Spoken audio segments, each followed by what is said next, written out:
Big old week this week for government. There was the reshuffle, wasn't it? And the government sort of had a rejig of departments, and they announced that they're going to bring back a dedicated department for energy and creating a department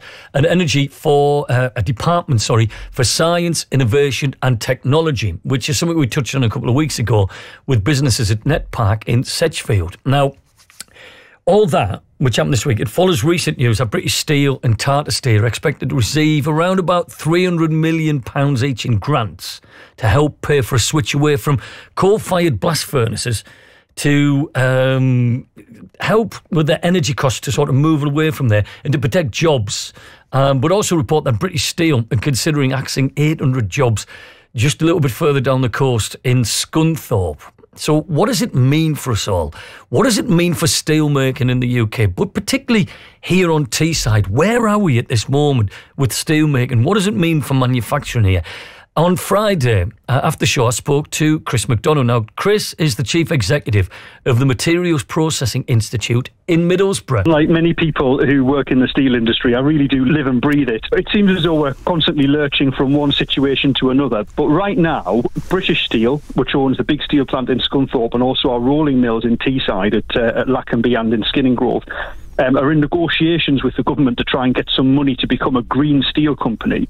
And at the same time as that, they've also announced that they want to make a lot of job losses, so at least 800 job losses by closing down some of their facilities in Scunthorpe as well. So it's kind of a bit of a mixed message saying there's going to be investment but also job losses as well. And this is sort of reflects a lot of the turmoil that's happening in the steel industry in the UK at the moment. British Steel is owned by a Chinese company. Does that concern you, or does it throw up many questions for you? I think it raises a lot of issues for all of us. So you're right, steel is essential for any modern economy. And I, as you know, I've worked a lot in the steel industry with companies and countries around the world. And in the USA, in Canada, in Europe, all across the world, governments are actively working to support their steel industry. And in the UK, we've had a more hands-off approach, and this has led to a lot of problems. But now we're in a position where the UK taxpayer is considering putting £300 million into British Steel. And it's a Chinese-owned company, and that does raise some concerns. We want to make sure that money's spent in the UK and stays in the UK, that it protects UK jobs and is invested in new green infrastructure in the UK too. There's an amazing opportunity here for Teesside. We want the UK economy to go green, and we need green energy from wind towers and nuclear reactors and so on. And then we're going to generate a lot of hydrogen to do that as well. And there is nowhere better than Teesside to do that.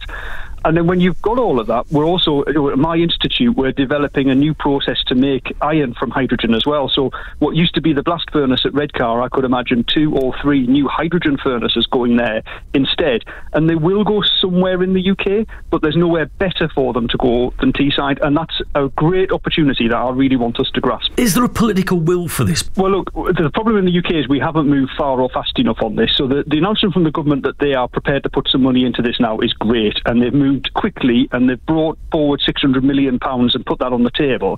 But actually, what we need is £3 billion of investment from government and £3 billion of investment from the private sector as well. And in other countries, we are seeing that happen. So that investment is going in. So unless we move fast and lock that investment in, we'll lose it altogether, and then we'll be importing steel. So I think it's good to have the ambition and have the vision, but ultimately you've got to be practical about it too, and we've got to get those practical measures on the ground. Where would we position new steel manufacture? Because the old sites have been taken over, as we know, with Tees Works and all the new production sites for wind farms, the South Korean company coming in.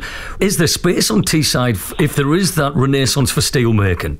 Yeah, so, I mean, you're right to raise this issue of space, Gary, because, I mean, steelmaking does use a lot of space, and there are very few places in the UK that you can do it. But there are 2 types of modern steel plants. So there's a big-scale steel plant, and then what we call mini-mills, which is what has taken over in lots of places around the world. And a big opportunity I see is that our Teesside beam mill at Lackenby is absolutely the right kind of facility to turn into a mini-mill. So we've got a great rolling mill there, and we could put steelmaking on the front end of it and make one of these flexible mini-mills that would support our infrastructure. This is something I've been arguing for a very long time. It will be more efficient, it will be more green, and we could do that in the existing footprint on the existing site as well. Are people starting to listen to you now, Chris? Yeah, well, it's like I said, we're getting some great traction, I think, in that government are moving by bringing some money forward for it. But I think the one thing we're missing is some sort of national coordination around this, because, I mean, look, if you think about how we make offshore wind towers, we make steel in Scunthorpe, we send it to Scotland, and then it comes to Hartlepool. Liverpool to be finished off. And they're 3 different places, and they're 3 different companies as well. So I think there's a big role here for some sort of national coordination where we get government and the various different companies together. But yes, people are listening. It's made a difference. We've managed to change some policies and move things along. But now it's really urgent that we act on this now or we lose the opportunity. How long? What is the time? Have we got a small window of opportunity before someone else seizes the baton and runs with it? Yeah, so I mean, elsewhere in Europe, companies have already announced their investment plans, and they'll be sort of making investments over the course of the next 2 decades. And I know that sounds like a long time, but in the steel industry, when you put sort of assets on the ground, they're there for 20 years. And a big issue for the UK is some of our existing blast furnaces are going to come off over the course of the next 10 years as well. So in South Wales, one of their blast furnaces will be off in 2027, for instance, and another one in 2035. So we've got to make decisions now in order to do engineering work and ordering, and then installation and training as well, because it's new equipment, needs new skills. So really, we've got to make the decision now so that we can capture that investment. And we could hemorrhage the skills that we've built up over generations here. That brain drain, it started, it could finish off quite quickly. Yeah, so I think an important thing to remember is when we go for these new green technologies, they require new skills, but the old skills people have are really transferable, so you can really build on those skills that people have got. But it's really important to invest in that retraining, because otherwise, we could have people displaced from work, people unemployed. I mean, I know from personal experience the impact that has on local communities. So yeah, alongside investing in plant and equipment and all that kind of stuff, we really need to invest in training too. Now, I recorded that interview with Chris McDonald on Friday afternoon after I finished on air here at BBC Radio Teesside.